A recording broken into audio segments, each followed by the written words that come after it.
subject for today's session is the long shot. You already mentioned a few people, even on this call, have connected to you through long shots. Have you been firing off many of those in the last few days? I know it's something you still weave into your schedule on a regular basis. Yeah, I have. And just to clarify, and clearly this is a controversial point. When I talk about a long shot, I'm talking about particularly an email. It could be a letter. It could be a phone call to somebody you could reasonably consider to be slightly out of reach.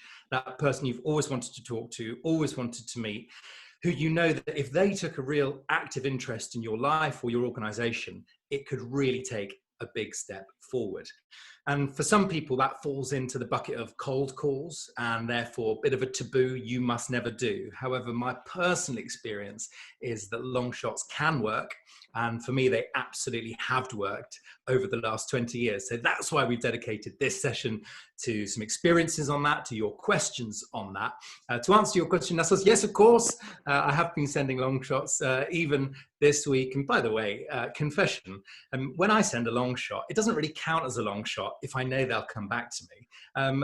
To this day, the majority of long shots I send get no reply whatsoever. So to give you an example, last night I was thinking about, was it last night? Yeah, last night, COP26 taking place in Glasgow in November. I thought, you know what? I'm going to write to Alok Sharma, the president of COP26, and I'm going to in some way offer my support or help if that can ever be useful. Has he replied? Of course he hasn't, but he might. But I also tracked down the head of events for COP26 on LinkedIn, and they've connected to me, and the head of engagement, Matt Toombs, Toombs. Never heard of him before last night, but now I've seen a little video of him on YouTube talking to a primary school audience.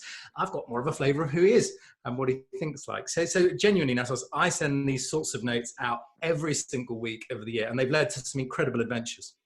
Yeah, I know you have some wonderful stories from earlier on in your career, but it's great to see it's something you're still, doing every day. And I think in the course you sort of talk about the most successful people you've ever come across. They both send long shots and are open to long shots, because why wouldn't they be, right? I think one of the things that sort of people struggle with when they're thinking about this idea of reaching out to someone cold, really a couple of things. So one is this sort of general sense of why would anyone want to talk to me? Why me?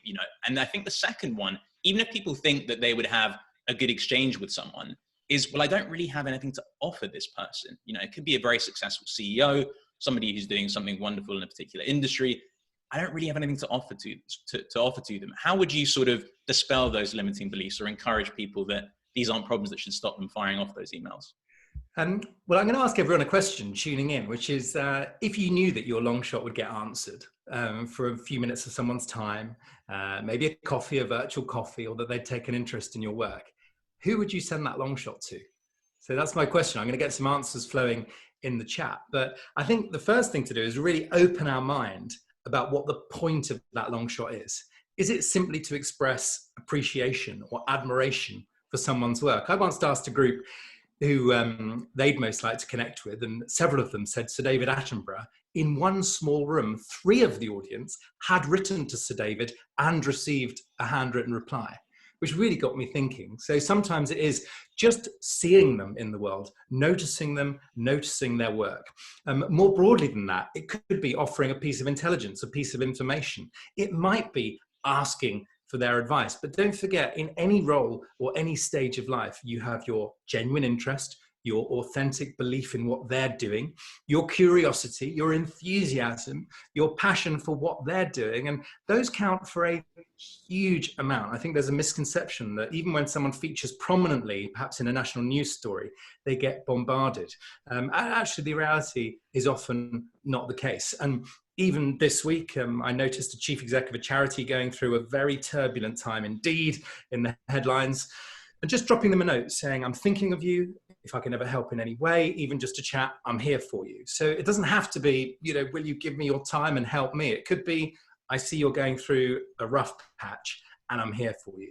And that can really work. So I think, let's open up the conversation. But Nassos, can I just take just 1 minute to ask everyone on the call, if you knew that the person would reply positively and offer you just a few minutes of their time, who would you connect with?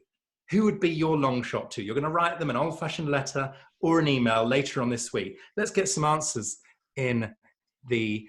So, editor of British Vogue. Do you know, I I was at school, played on a football team for 3 years with Miss Anne Harriman, who is now one of Britain's best photographers and shot the cover for Vogue a couple of months ago. What a weirdly small world. Forgive me, Klisman or Kleisman, I don't know who Chamath is there. You'll have to explain that a little bit more. Oh, sorry, an American venture capitalist. So Sarah Blakely. Louise Ricks, is that the founder of Spanx? Have I got that right? Yes. Is she based in New York? I think she might be. Okay. No, okay, so okay, billionaire, entrepreneur, great. Let's get some more answers rolling through. Elon Musk, of course, Alice Barger would like to meet. I think he's on Clubhouse these days, isn't he? Hanging out there. That's good. Director General of the WHO. Who's that very interesting guy? So Steve Haynes is doing some very interesting work with the WHO. You might know him, Judith Park. So these are very real and interesting ideas, and I'd love you to keep them flowing. But Nassos, forgive me. This sparks up my mind, but let's get back on track with the questions. Yeah, great to see some interesting names in the chat there. Please do keep firing them in as and when they come to you. Is 2021 a good time to be firing out long shots, Ollie? So given the current lockdown context that we're in, do you think it's better than usual, worse than usual? What's your experience been with it? And you know, how should we be thinking about long shots in the context of what's going on in the world at the moment? Yeah, I mean, I really do think it's a great year. Clearly, this is such a personal thing. Everyone will have their own view. Particularly, I know we've got some investors and VCs in the audience who must get inundated with notes. So I want to come on in this session to some of the principles that I apply to long shots. But think of it this way. This whole year has exposed how fragile this whole system is. And in a weird way, it's made us realize that we're more connected than we ever were to each other. People are one email away in millions and literally billions of cases. And you've got a whole type of person who would have been out and about so much more of the time, who's been confined to their houses. So if you think about it, clearly in some cases that means that they are completely maxed out and bogged down, but in other cases, it means they are open to that notes from outside their normal circle. So I think it's a brilliant year. And I've also seen an unbelievable amount of generosity released from the business community to help other people. So I'm very optimistic about long shots this year. And on a practical level, Ollie, this is something I've thought about a lot as well, reaching out to potential podcast guests, but how do you actually get these people's details? How do you find the email and get a message sent into them so that it lands in their inbox? Yeah, I mean, my hack in normal times was I used to call their office. I used to say that I was sending an email. No one will ever give you anyone's email address if you call them up. But what I used to say is I'm just writing to paul.polman at Unilever. No, it's p.polman. And they correct you. All of a sudden, you've got the correct email address. A little bit cheeky, but very often the gatekeeper will correct you into the right email address. There are lots of free tools online. You might use ceoemail.com. I use a lot. Again, cheeky, but you might have to go into incognito mode if you use it a lot like I do. More often than not, that will reveal the correct email. The other thing I do, you're always looking for the right email format, and very often that hasn't got. Funny enough, I wrote to Cameron McIntosh last night. He hasn't replied either, but I've got a good feeling he will actually. But there, you're looking for the right format of email, and very often that's given away by another member of their organization within a press release. So on the bottom of that release, you might see that the format for Bloomsbury Publishing is X. Therefore, it makes it easier to write to Sir Richard Lambert, the chair, even though you'd been engaging with Matt, one of the editors. I can see Ben Keen's also just shared hunter.io in the chat, which is a tool that I've used. Definitely recommend that if you guys want to try something different as well. Let's get into the principles, Ollie, then. So now we've figured out who we want to reach out to. We found their email somehow through a bit of magic and perhaps the odd tool. What goes into a good cold email? What are the components? I know you think of 7 different things that you mentioned in the course. Yeah, by the way, we should talk about Jim Ratcliffe at INEOS on the side, Ollie. That's a great suggestion. I mean, Nassos, let's talk about the principles, but just to show more of my hand on this one. I mean, 20 years ago when I was a student at Leeds, I put in a cold call to Saatchi & Saatchi. I'll keep this very brief because some will have heard the story. But that one cold call, the best known advertising agency in the world, didn't know anyone there, had nothing, sitting on my student bedsit floor, got through to the global marketing director. The next week, I'm meeting them. They're introducing me to their clients. unlocking private investment into the company, and they even gave me my own office. If I think back to Tenor, the only reason I got to start Tenor was I saw a clipping in a newspaper about a new enterprise campaign that the Brown government was supporting in some way.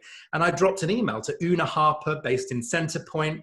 Next thing I know, I'm going up in the lift, sitting with her. And the next thing, fast forward probably a year or two, we kick off the Tenor campaign in partnership with them. So again, quite a long shot into them, but just again and again and again, so many of the things I've helped to start have come from those sort of emails that really I couldn't have expected anyone to answer. If I was, or certainly, I might not have sent them in the first place. In terms of the principles, Nassos, the first principle for me is personalization. We'll rattle through these really quickly, but I don't just mean dear Ben. As soon as Ben Brabin gets the hint, and Ben is a very generous soul, so this is a poor example, but as soon as Ben suspects his alter ego, evil twin in a volcano, suspects that this is an email I've sent to more than one person, he ignores it or deletes it. So I have to hyper-personalize it. And my top technique there, Nassos, is I go to a recent Google search in the latest week, the latest few days, or the latest month to come up with some fresh information which I can reference in the top of the email. Does that make sense? Yeah, no, absolutely. It's not sort of generic personalization, just using their name throughout the email. It's like thinking of something specific that will be relevant, that will catch their attention and make them feel like a little bit of additional care has been put into the process. Yeah. What about timing, Ollie? And it isn't dear Richard, congratulations on founding Innocent, although that might be in there with your sincere enthusiasm and admiration. Timing, tell me what you mean by timing. Yeah, so what sort of times of day have you found to be best? Obviously, this depends on the time zone that people are in, and this might have even changed in lockdown, you might have found. But I'm curious to know sort of what times do you tend to fire these off? Is there one that's worked best for you? Yeah, there is actually. And again, this is personal. It's not advice per se. I tend to find very early in the morning, 7 till 8 in the morning happens to be my sweet spot. Pre-7, someone could think you're borderline. Is everything all right there? And probably actually later at night, so between 10 p.m. and midnight. I'm just saying from my own experience, I've had unusually great engagement with that. Don't forget, on tools like Gmail, you can set when that email goes out. And there's another way of answering the timing question, Nassos, which is if you're prepared to be patient, maintain a list of the people you're thinking of putting out a long shot to and wait for a trigger to send that email. One way to set up triggers, if you're not doing it already, is create free Google alerts. My coffee might be with Ben Keane, here he is, founder of Rebel Book Club. But if I set up an alert on Ben, when a news item or a piece hits the web, I get an immediate or a daily updated email. It means that could act as the trigger because Ben has won an award, Rebel Book Club have announced some news. That could become my trigger to ping Ben and then segue into a much nicer conversation. So I think of timing in those two ways and think about those triggers, not just good news, not just the knighthood, also the rough news. I can see you've had a tough old time. I'm thinking of you. Yeah, absolutely. And we covered that last session in sort of staying in touch with people, that the same principles apply, right? It's thinking about specific reasons to reach out that make that communication relevant at that time. What about trust? So, putting ourselves in the shoes of the person receiving this email from a stranger in their inbox, they're thinking, who the hell is this person? So how do you build trust quickly in just a few sentences? Yeah, I think once you've personalized, you got to hit trust and credibility really quickly. Quickest way to build trust: use a name, phrase, noun that they are already familiar with. And by the way, it could just be a word like London. I know this might sound a bit mad, but actually, subconsciously, using words, phrases that people trust tends to increase their comfort levels. So you go from being an absolute random to someone that is using phrases that they recognize.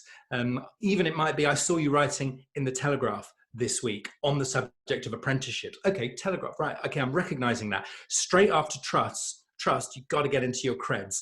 What is it about you or your organization that can give them that comfort about your credibility? And does that border on name dropping sometimes?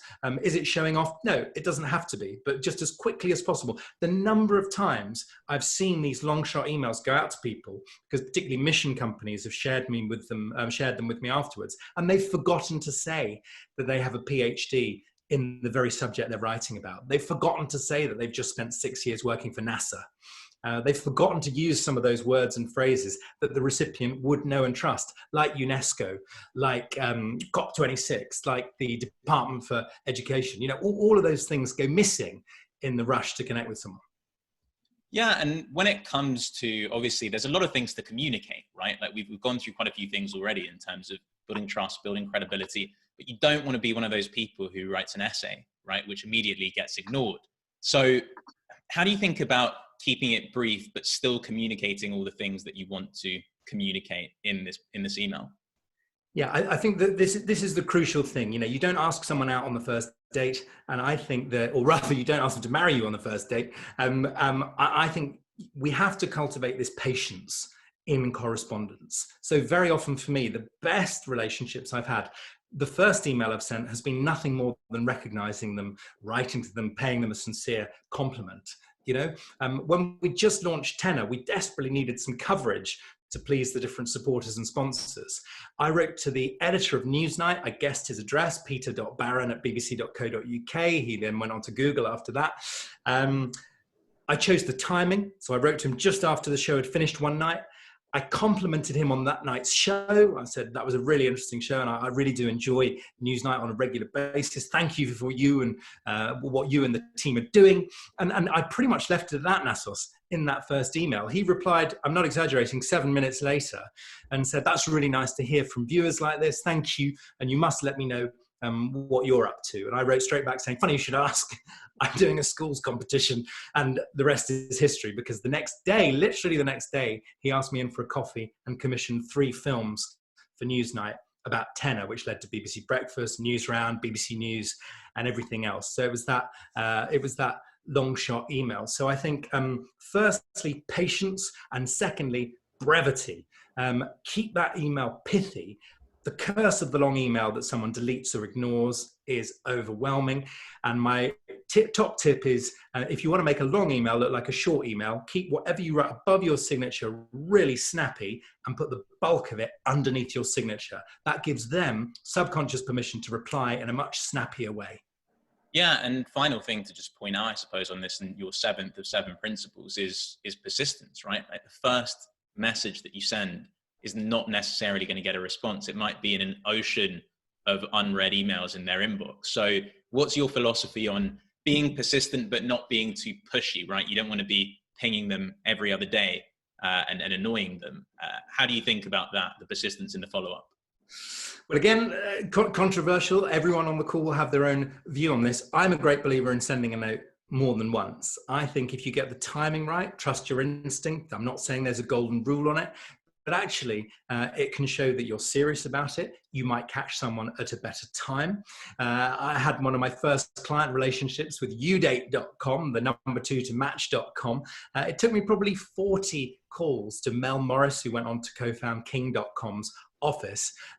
What I ended up doing was I changed the number on the end of his phone number from a 6 to a 5, got through to his COO immediately, and literally 2 weeks later, that led to a £14,000 a month retainer just for the 2 of us in our small boutique consultancy. So 40 calls. I think I was pretty much pretty much on chocolate box terms with his team by then. The other thing I tend to do, Nassos, is I will literally go into my sent items after the right amount of time. And whereas and this is going to wind people up in 1 or 2 cases, but what I used to do was tiptoe across the top of the sent email and go, I'm so sorry, Kim, I'm not sure if you had time to see this. Now I'm a bit more brazen. I just sent exactly the same email again. And we touched on this in the last call. A recipient might think, that's a bit weird. I think I've had that email before, but in a way, it was weird of them not to respond the first time. So I think that my philosophy is, in a grown-up business world, people are capable of saying a polite no. And so provided you keep your communications brief, personalized, sincere, and upbeat, there's absolutely nothing wrong with politely knocking a second and perhaps a third time. And on a serious note, I think that I would go as far as to say most of the long shots that have converted for me have, and I say probably 80 or 90% actually, have been ignored the first time I sent them. I think that's important for people to hear as well, because I think it does play into the limiting belief we spoke about at the start, which is this feeling of, what do I have to offer? Don't want to step on anyone's toes, don't want to be annoying, etc. Just very often may just be that the person hasn't seen it. And And building on that, Ollie, I think another sort of concern that people might have is the specificity of the outreach, right? I know there are situations in the past for you where you didn't necessarily even have a specific thing that you were presenting to them or a pitch, and great things have come from that. Any stories that come to mind? Yeah, I think if you can find a kindred spirit and present them a problem worth solving, even though you might not have a crystal clear solution, there are kindred spirits out there. When we started what became VIY, Volunteer It Yourself, the social enterprise, we had this idea that if we could get kids the tools to fix their own youth clubs, there was a solution in there. So on that basis, I wrote to Charlie Mullins, founder of Pimlico Plumbers, who asked me in for a cup of tea. And I just presented him the problem. Youth clubs are being closed down, Charlie. And very often it's just because they've got a hole in the roof. And we started mulling it, excuse the pun, over that cup of tea. And before we knew it, we pitched him the idea for what became VIY, Volunteer It Yourself. And he gave us the equivalent of £40,000 of his team's time, straight off the back of which we found 40 grand match funding. We ran a pilot, and off the back of the pilot, we took the mad decision to invite the big lottery fund into our wash-up meeting. What were we thinking? However, they got really engaged at the wash-up, and a week later called us and asked us to pitch for just under £1 million in scale-up funding. All from that long shot to Charlie Mullins saying, let's talk about a problem. The only reason Startup Britain started, and by the way, there are many people out there who simply don't have time to shoot the breeze, to chew the cud, to explore ideas. Totally get it. With Startup Britain, 7 of us wrote to Lord Young, David Young of Grapham, saying, can we come and meet you? Can we come and discuss some thoughts and ideas around enterprise with you? He said yes. He, 10 minutes into the meeting, said, this is a very interesting group you've got here. Would you like to meet my colleagues at number 10? Of course, we said yes. I'm not exaggerating. 3 weeks later, we launched Startup Britain alongside the Prime Minister. I mean, bizarre when you think about it. Not so bizarre when you think that, forgive me, Lord Young would not mind me saying this, I think, Lord Young had just been forced to resign the day or the week before we wrote that email. And so in a weird way, we felt he needed cheering up a bit. And we genuinely felt he had much more to say, and we wanted to meet him. So maybe we caught him, this doesn't sound trite, but maybe we caught him at the right moment for that next inflection. So that really helped, just spotting the time that it might be a good time to write to someone. Yeah, and it is worth just emphasizing as well, for everyone here, a lot of these stories that Ollie sort of tells, they come from earlier on in his career. So he's still doing this continuously. And obviously people are going to be more receptive to Ollie now, given the sort of career capital he's built up. But like, these strategies have been working for Ollie since he was a student all the way through to now. So, if there's any sort of thoughts around, oh, well, it might work for Ollie, but it wouldn't work for me, I just think that's definitely not the case. Let's move to the Q&A, Ollie. So there's some questions already in the chat. Ben Brabin asks, is it better to use email or LinkedIn to do the cold outreach so that mutual connections are more easily visible? Thoughts on that? Yeah, thank you, Ben. Lovely to see you. So I think the reason we're doing one on Longshots is particularly about the idea of the cold call, the cold email. The reason I've got a blank sheet of paper in front of me most of the day is network mapping. Who have I got in common? What passions and interests have I got in common? Very often through LinkedIn, brilliant for that. You can spot the mutual connections, which you can reference in a note. But very often, if someone isn't 100% into their day job, you can actually pique their interest by referencing one of their outside passions and interests. I think there can be a pincer approach, Ben. So I did friend request, let's say, Claire Airy, who happens to be the head of events for COP26 last night. She responded positively to my note. I would probably follow that up with an email. So I think in many cases, that LinkedIn approach is a good one, particularly because then they can check you out and see some sort of comfort in the fact. And funny enough, I made a note today, somebody I'd love to meet on this call. I think we've got 56 connections in common on LinkedIn, whatever that means these days. So I think it's a really valid channel, but I wouldn't be afraid to write the email as well. I asked the co-founder, or certainly a very senior team member at Skyscanner, their secret to raising so much money. They sold for just under $2 billion, you might remember, a couple of years ago. And they said handwritten letters. Everyone they met, everyone they wanted to meet in San Francisco, a handwritten letter. Word got around, they got a call from Sir Mike Moritz, who invested through Sequoia. So I love those, switching up those channels and techniques. Interesting question from Ben Keane on the other side of the equation. What should you do as a gatekeeper? So I'm sure a lot of people here will be getting emails from people reaching out to them. Ollie, I know you get tons. How do you think about filtering the ones that you pay attention to versus the ones that you don't, assuming you don't have someone doing that for you, right?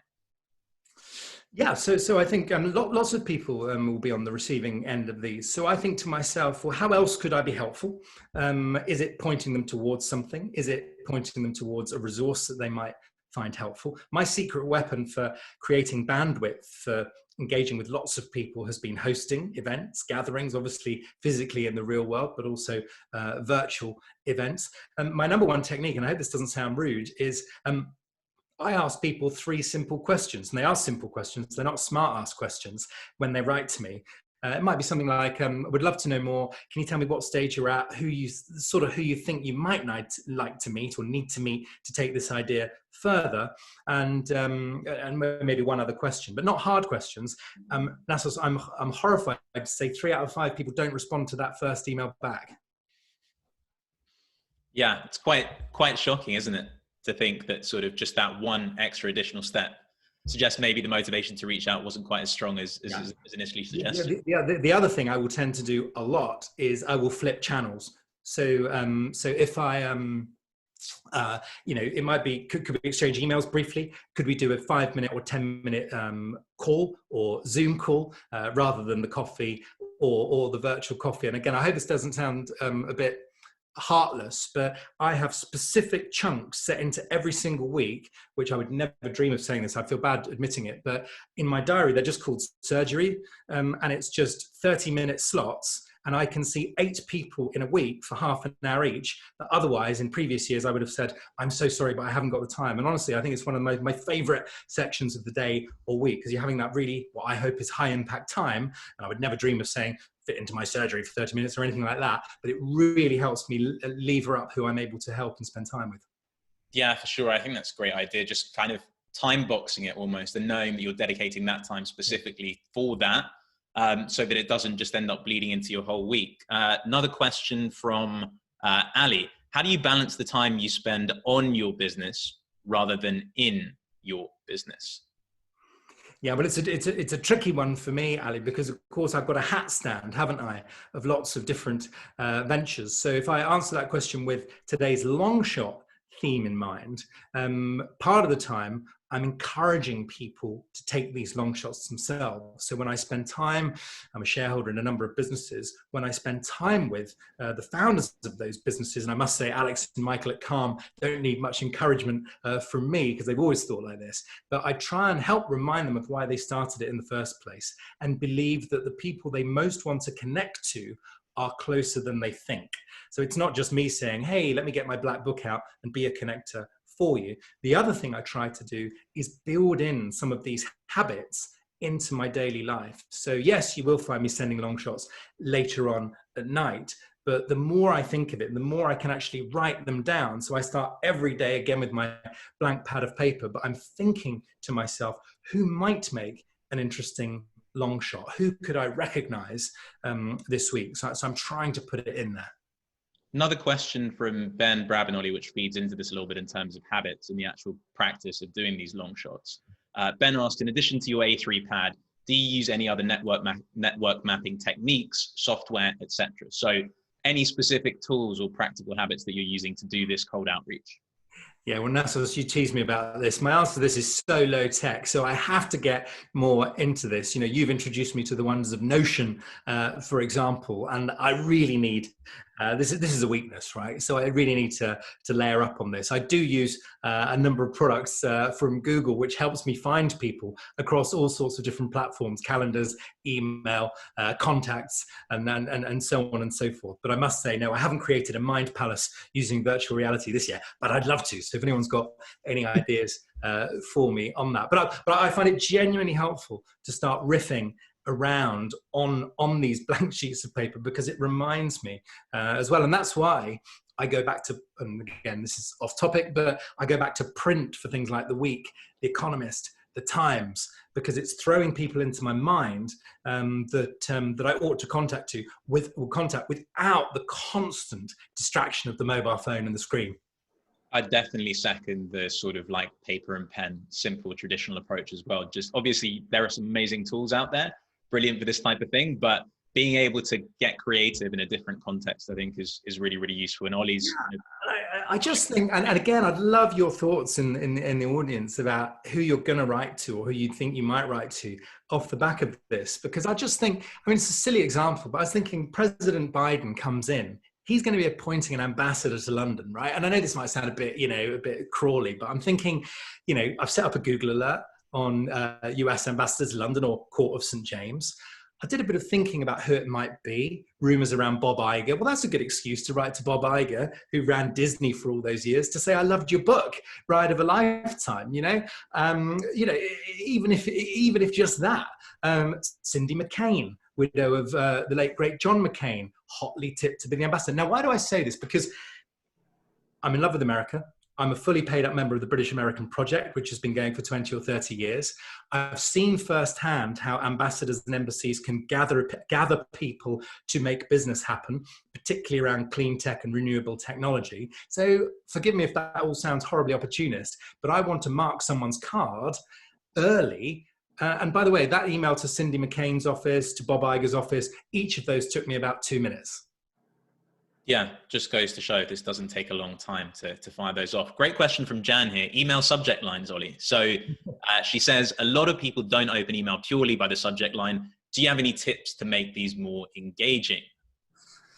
Yeah, so again, I think brevity. I do think catching their interest without going overly kooky. I'd love Jan. I mean, Jan has interviewed, I think, 18 brilliant entrepreneurs for her book. So I'd love, Jan, your tips on this. Very, very often mine is slightly, I wouldn't say mystical, but, it might be ideas or advice. Which just catch their eye. Dan Pink has done a very interesting masterclass on the art of the email subject, which I would sort of refer you to have a look at that. But it's a brilliant question. Now, obviously, we focused a lot of our discussion on cold emails, but the principles we've spoken about here, they apply across channels, right? And Adrian asked a question about this. He says, what are your thoughts about attempting to get replies via social media engagement, for instance, Twitter? Any thoughts on that, Ollie?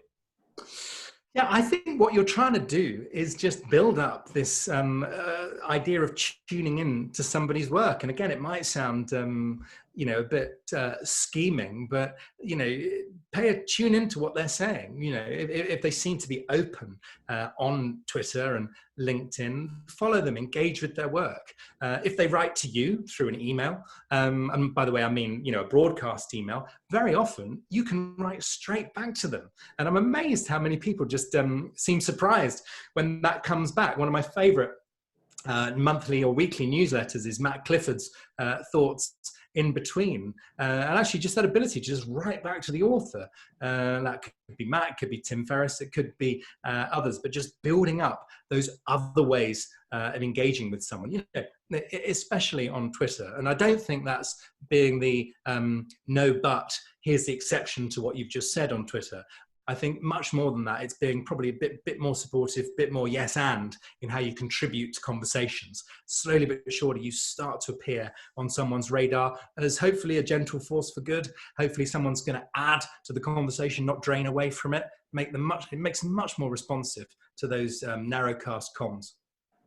Yeah, I love the narrowcast idea. That's something we spoke about in the last one as well. Great sort of concept of just being more kind of thoughtful and deliberate about who you're connecting to, how you're connecting to them. Harvey asks, are you interested in the connection to see what happens, or do you have an outcome in mind to progress what is on your desk? So specifically around the intention of these long shots, Ollie, what are your thoughts on that? Yeah, well, I think they go in several buckets, don't they? So in many cases, I'm noticing their good work, because actually you see someone's died. I mean, it's a bit grim, but if you see someone's died on the BBC, you think, oh, I probably should have written to that person at some point in their life to admire their work. And again, that can be bucketed with fan mail, but actually, why not? Life is short. Maybe send them that note of appreciation, recognize a piece of what they're doing. Having hosted The Lens for 3 years, just interviewing global chief execs, just writing to them out the blue and being amazed at how responsive they were to having those interviews done. I think in some cases where I've helped co-found things, I've never done anything on my own, it's always been co-founded. It is really asking for advice. But the more specific, the better. You know, can you give me some specific advice on this specific subject?